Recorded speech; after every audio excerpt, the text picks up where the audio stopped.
everyone, this is Kelly from The Truth in Story, and I am here to do a re-trimming.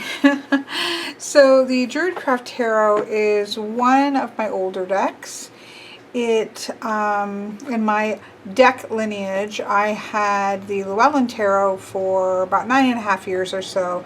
Then I had the Shadowscape I added for about 1.5 years or so, ish. And then the Druidcraft was one of my earlier decks when I started to get other decks. And I believe, I could be wrong, but I believe it was either my very first walkthrough on this channel or one of my earliest walkthroughs.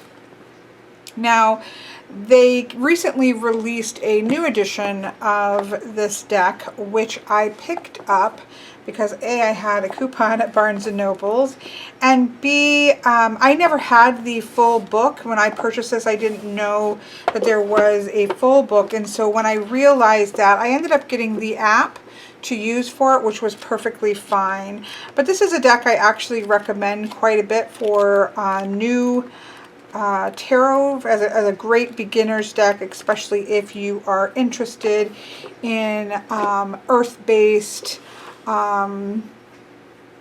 nature-based energies. That this is a great version that stays close to the Rider-Waite-Smith enough to be able to learn the system very well, but then it's a much more nature path. And so I thought, you know what, I'm going to go ahead and get this for two reasons. One, so that I would have the full-size book, and two, because I never liked my trimming of this deck. I love the trimming. Let me rephrase that. This is quite a large deck. If you'll, let me just grab like what I would say is an average size tarot card. You can see that these are quite large cards, but the images themselves, you know, trimmed, that makes it really just still a little bit larger than an average size tarot deck. So the image size is perfectly amazing and perfectly fine, but it is a large deck in terms of shuffling and things of that nature once you have them all in hand. Now, this was it was either my first or my second trimming, and I only had one corner rounder. And one thing I've never liked about this is I didn't like the larger, more rounded edges. And because it was my very first, it was definitely not my most neatest job either. I've certainly gotten better at trimming. So I decided I would pick this up and re-trim it and corner rounder it, if that is a word, which it's not, the way that I would prefer to, because this is a deck I still use. It's a stunning, stunning deck. So that is my goal for today. Of course, people are always asking me how I trim and edge things, and so I just thought I would, you know, kind of show you a beginning and the ending and how it turns out and all of that jazz together. So the tools that I will be using are my typical trimming tools, which are a pair of scissors. I am a scissor trimmer. I do have a slide cutter, but I do not like the results of that. Every once in a while I'll have to use it for things that don't have a straight line to cut or something along that nature. It's kind of some interesting... It's almost like some of the, just a couple cards where it almost looks like the gold from this transferred to, I don't know if you can see that transferred on there, but that's going to get cut off, so it doesn't much matter to me. So you can see this is quite a hefty deck. I don't mind hefty decks sometimes. This one is actually would be almost impossible for me to riffle shuffle the way I like to do. And so it definitely needs to be trimmed down. Now, this is actually an easy deck to trim because you have great lines to work with, and the back does have the ubiquitous double copyright, which is not my favorite thing, so it just needs to be trimmed. but it's a pretty easy one. There's a couple ways that people trim this. Some people obviously trim it all the way down to the image, which this isn't a bad deck to do so. I think they're pretty obvious what cards they are. I don't like to do that with decks that I use for clients. I like the name of the card to be there. But I'm just going to show you one way that you could trim this, which is to leave this thin border in place. Now, one of the things that I recommend for trimming with scissors is to find your path and do it as much as you can in one cut. I actually didn't do that very well on this side, but I was getting my feel. So, you know, kind of take long cuts. Don't take lots of little cuts or it gets less smooth. So you just have to pick your thing and commit to it, so to speak. So I could actually cut it this way. And it does leave, you can see the edge, the copyright is still there. If you trim the corners, I mean, this wouldn't look terrible at all if you wanted to leave the borders in place there. You certainly can. You can probably tell from the last time that I trimmed it all the way down, and even on the bottom itself.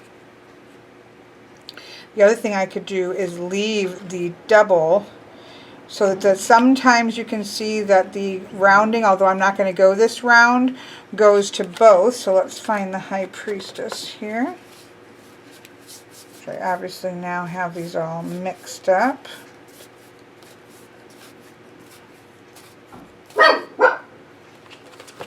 The High Priestess is one that comes quite close to the edge. So what I could do is leave that double border. They would be a little bit taller. So let's see what that would look like. Since I know I'm not going to leave this inner border, although many people do, and it looks fantastic that way. And in fact, I'll show you with the small corner rounder. You could just do a small corner on them,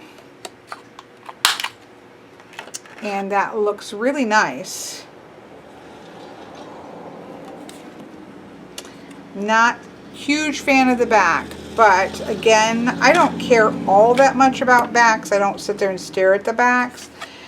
But the other thing is if I try to leave just this bottom on, it's going to take everything off everywhere else except for leave me part of the copyright there, which is going to bother me. So I think I either need to leave it this way entirely or go back to it being this way.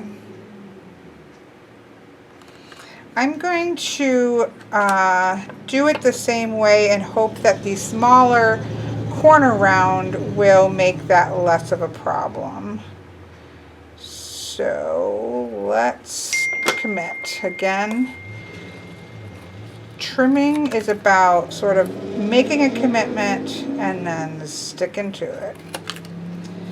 Now you'll notice that there is a light edge, trying to make that sense that it's a beveled stone edge. I took both, obviously the bottom one I can't take off, but I took that off of the cards. And then I'm going to trim the bottom off, but do I want to take or leave that little, there's a little bit of a yellow line, which I left intact before. I think I'm going to do that again to give it some space, because I can always go back and take that off. Don't think I'm a fan of that. But it kind of looks cool. I'm going to leave it for right now. The other thing I have to decide is if I'm going to use the smallest bevel or corner, or if I'm going to go with medium. Of course, always start with small, because you can always go larger. You can't go smaller. Some of the decks that I like are really have the smaller edge. So I'm going to try that first. Because one of the things that I haven't been thrilled about my trim was the corners. I like this much, much better.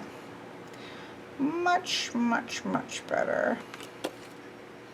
You can see that takes that way of trimming takes everything off except for that center, which does look really nice. So I think I am going to carry forward that way. So again, once you've kind of figured out, and if you don't know, like if you haven't seen your particular deck trimmed, you know, I would recommend that you Google search the name of the deck plus the word trimmed and see if anybody else has put up images of their trimmed version, as that can help you to see the way it's going to look. The other thing somebody recommended in live chat was scanning it and printing one off just to test and see how your trim would be and how you would like it best on a card before you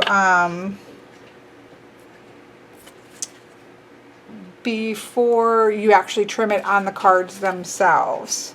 So that certainly I thought was a really great suggestion.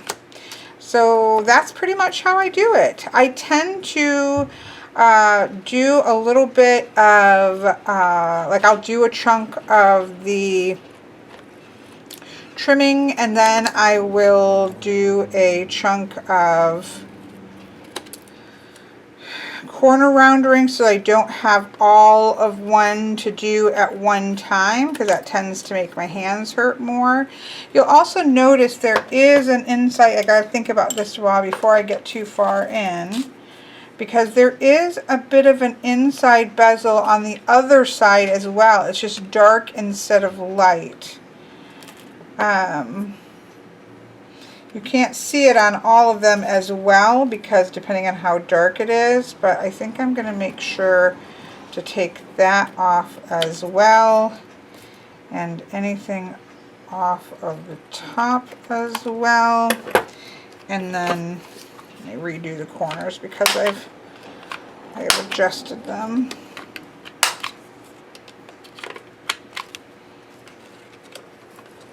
So you'll want to kind of pay attention to those kinds of things and figure out what it, because I can really see it here.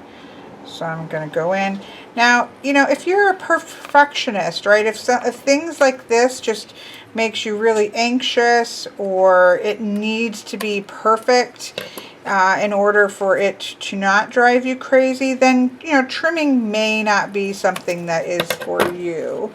I think you just have to know your own self and know whether or not something is going to bother you, or if you're kind of fine with it. Because no matter how good of a job that I do, it's not going to be perfectly smooth. Now, there are people that take like sanders that will clean up the edges and make them perfectly smooth. Not sanders, but they're planers. There's things that you can do to get that edge to be perfect. That is not something I have any experience with, because a little bit of imperfection does not bother me. It really doesn't bother me. I've trimmed a lot of decks with a pair of scissors, and I'm perfectly happy. Other than this deck, I'm perfectly happy with how the edges end up being. They definitely do. I will say this, that trim decks, if you are a riffle shuffler especially, trim decks do not ever riffle a shuffle as well as the completely untrimmed deck will do. And that is certainly the case with this particular cardstock. There was definitely a decrease in shuffleability riffle-wise by trimming the deck, but the borders to me really aren't feasible to leave because, as I said, size factor and even visually, I just love these. I've just used these so long. I'm freed from any borders that I don't think I could go back to the borders. So, but those are things to keep in mind. Again, if things like that bother you, again, it doesn't affect the overhand shuffling, but it definitely affects how well you can riffle shuffle it. So that's kind of the way that I do these things. So I am really actually happy with that smaller corner on there. And I actually like how it's kind of bleeding a little, it's kind of having little things at the bottom. It does give it a sort of bottom part to this versus, and I really like the way the High Priestess looks. If you see how this was kind of chopping really close, whereas this makes, with a small rounder, just looks a little bit more clean and more intentional. So there we have it. I'm going to continue to go through these, and then I will be back to show you my finished product and decide on my edges. I can no longer get easily the marker that I used on this, which is one of my favorites, which is like a matte gold edge. So I'm going to have to see whether I can get a hold of that through Amazon or something, because that's my favorite. But if not, I may end up going to brown, but I don't really want to do that either. I really like the way that looks. So I may not edge it right away unless I can find that. I may still have a fresh one. I need to go look at my edging markers and see. But yeah, I'll be back in a little bit with a bunch of cards done. One of the things that I love about trimming a deck, and this is a deck I know very well, but one of the things that I love about trimming a new deck, obviously, is that you spend so much time going over each image, right? I'm cutting around 4 sides and looking at this image in all directions. And I'm going through it once, I'm going through it twice when I corner round it, and then when I edge it with a marker, I'm going around it for the 3rd time. And I just love that sort of really setting with an image of each image in an entire deck that way. It's one of the things I really enjoy about doing this process. But of course, you can do that without trimming your deck, but we don't always really take that much time with each individual image.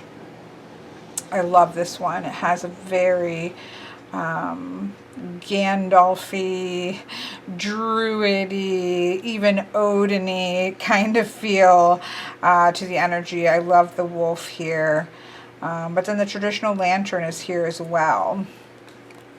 I also really love the wheel in this. She's in a liminal space here between the water, where the water meets the sand.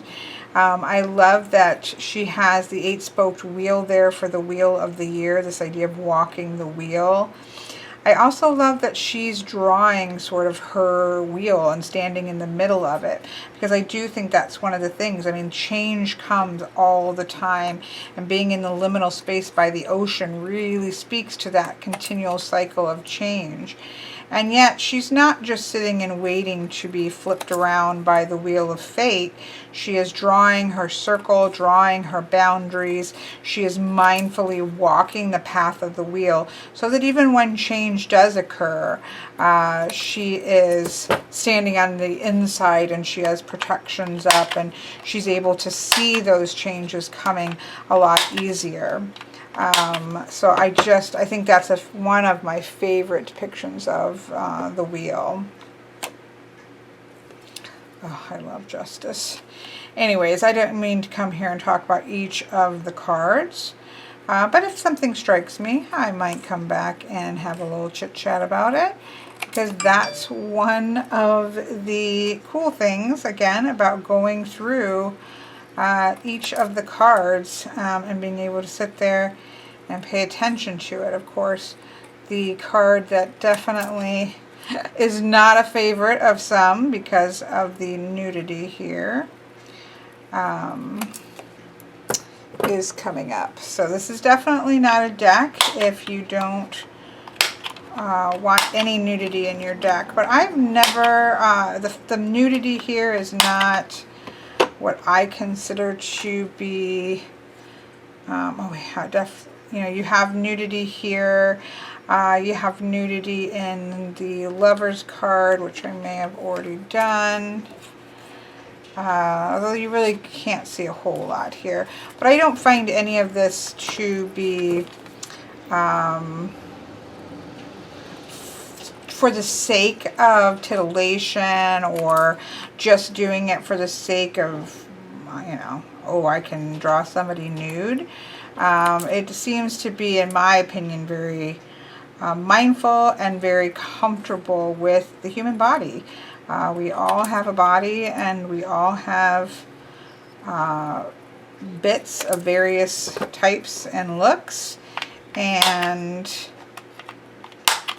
so I think that it's actually very well done nudity that I think adds to the sense of vulnerability, because there is a vulnerability in being hung upside down and bound to a tree, no matter whether you're going with the older style where you maybe made a choice that has gotten you there, or of hangman, or if you're even going with the new where you're putting yourself in a position so that vulnerability can heighten your senses and give you a new perspective. Either way, there is a vulnerability to being bound and hung upside down, and I think that the nudity show speaks to that. Absolutely love this death card.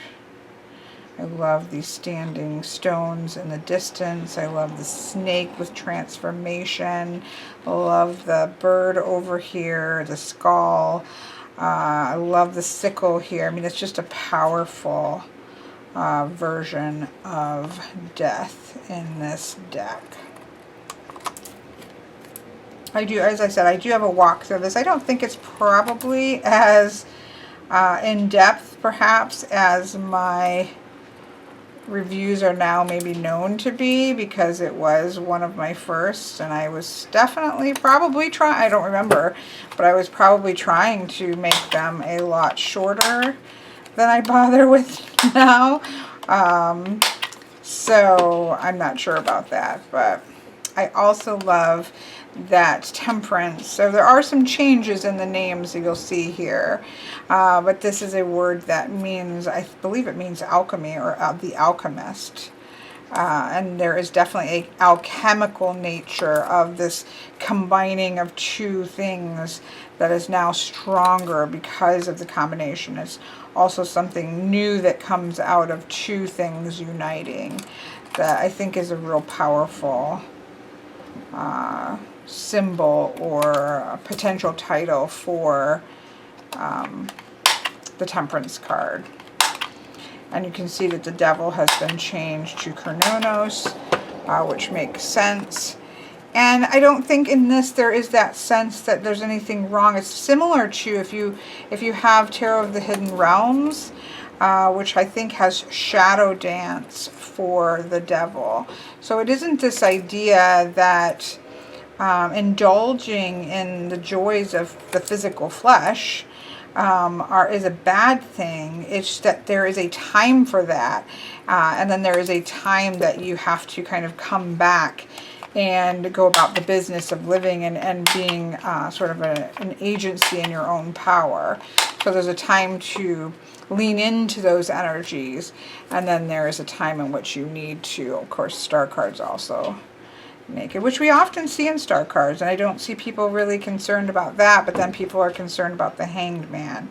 So I don't know that that's sort of equal opportunity nudity in a deck. I have read this with many clients. To be honest, I don't even think about the nudity in this deck because it just feels to be part of natural, part of the world in which the deck inhabits. It doesn't feel forced or strange in this world that, you know, a woman would be under the moonlight in her being sky-clad, as I think they might say. That to me feels really comfortable and again, part of the world versus being there because somebody's saying, oh, well, this is one I could do nudity in, so I'm going to do nudity. It has just more the sense that, of course, why wouldn't she be? It makes perfect sense. Which is one of the things that I love about this deck. I don't think anything in this deck was done other than to state a very specific purpose. Love this moon card. Love this moon card. One of the things that the Druidcraft Tarot, I think, does so amazingly is connect together the, especially the major arcana. You see cards with that reflect. Let me see, I think I have one in here that I can show that build off of each other. So here we have the back, this is the one side, obviously looking towards those pillars, but now they're the same pillars that the High Priestess is standing in front of, just now looking outward into the water. I love those types of connections in a deck to the cards. Even, I think you'll see, whoops, it looks like I didn't trim that one, or corner around it.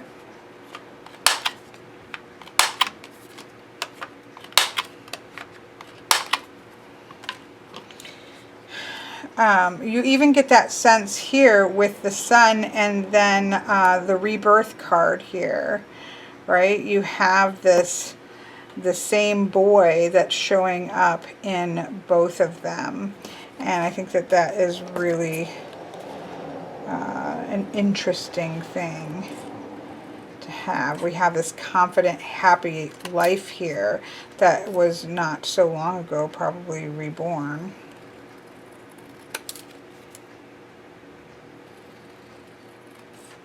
Sorry, I know I should just turn off the recording, but I figure we're almost done with the major arcana. So I do like the term or the title Rebirth for the, I'm a big fan of the traditional titles. Like I feel like I would probably use the traditional titles if I ever made a tarot deck. But I think that when you're working with a theme or, again, a world in which this isn't, this is a pagan world, this is not a Christianized world. And so some of the titles don't make sense, such as the use of the devil.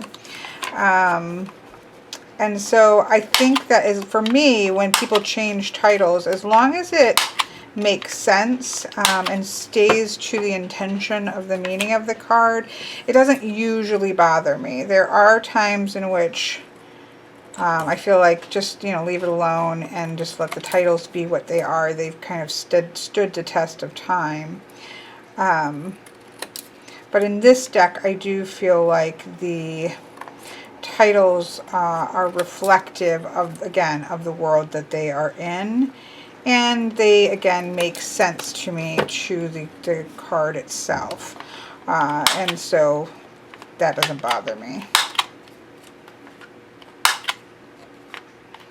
And that, I'm just putting them in this little box because this is actually probably the box that I'll keep out just because of the compactness of the box.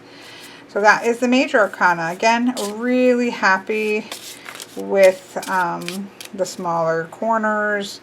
And again, my things will never be perfectly straight, but I can already tell it looks at least better than my very first cutting ever did. So there we have it. Okay, I will be back when either something interesting comes to talk about or I'm done. Okay, well, it's actually the next day because I sat down last night and enjoyed myself to sit and put them upside down and get them all cut out. So I am actually really happy. I think that the bottoms look a lot better than my other deck. Let me get it out. I stuck it in here for safekeeping. I think that overall the titles look less squished on there. Which I quite like. Obviously it's the same size, but I do really prefer the smaller corners than the other one, and there goes my phone. So I really do prefer that. I can't say that I actually, yeah, it's definitely a better cut job. It's not perfect.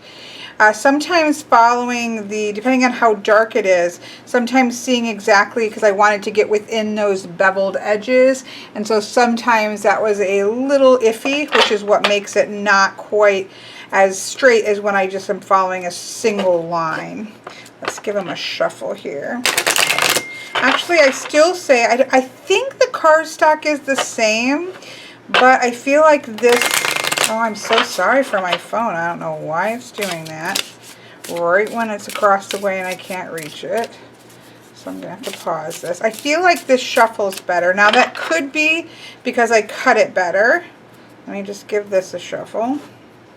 Because this is, I mean, it was my very first one or my very second one. Yeah, I mean, this one isn't horrible. It still gets a good mix. This is very well used and well worn in. So, you know, regardless, I'm happy with it. I think that it looks cleaner and nicer and more in alignment the way I do, and I like that the bottoms look less squished. So all in all, I'm thrilled with it.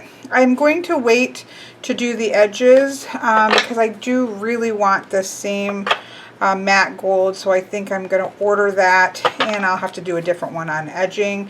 But for right now, there you go, trimmed, fresh Druidcraft, and I am putting it back in this little box only because this is just smaller and more compact to put on my shelf, and so I will put the other one away with my other decks just as a backup so that I have it. And that is a quick look at the new edition of the Druidcraft, as well as a look into how I trim and corner round decks.